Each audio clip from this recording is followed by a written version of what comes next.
റോബിനും ആരതിയും തമ്മിലുള്ള വിവാഹം ഫെബ്രുവരി 16-നാണ് തീരുമാനിച്ചിരിക്കുന്നത്.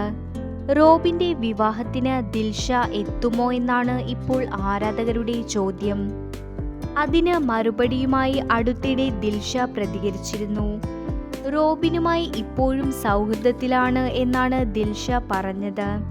ബിഗ് ബോസ് ഹൗസിൽ വെച്ചും റോബിന്റെ സുഹൃത്താണ് എന്ന് പറയുന്നതിൽ ദിൽഷയ്ക്ക് പ്രശ്നമുണ്ടായിരുന്നില്ല. ദിൽഷയ്ക്ക് റോബിനോട് സൗഹൃദം മാത്രമായിരുന്നു. എന്നാൽ റോബിന് ദിൽഷയോട് പ്രണയമുണ്ടായിരുന്നു. ബിഗ് ബോസിന് പുറത്തു വന്ന ശേഷം റോബിൻ ദിൽഷയെ വിവാഹം കഴിക്കുമെന്ന് പറഞ്ഞിരുന്നു. എന്നാൽ ദിൽഷയ്ക്ക് ഇപ്പോഴൊന്നും വിവാഹം കഴിക്കാൻ തീരുമാനം ഉണ്ടായിരുന്നില്ല. റോബിനെ വിവാഹം കഴിക്കാതായപ്പോൾ ദിൽഷയ്ക്ക് നേരിടേണ്ടി വന്നത് കടുത്ത സൈബർ ആക്രമണമായിരുന്നു. 30 വയസ്സ് കഴിഞ്ഞ ദിൽഷ ഇപ്പോഴും സിംഗിളാണ്. ഡാൻസ് ഷോകളുമായി മറ്റും തിരക്കിലാണ് ദിൽഷ.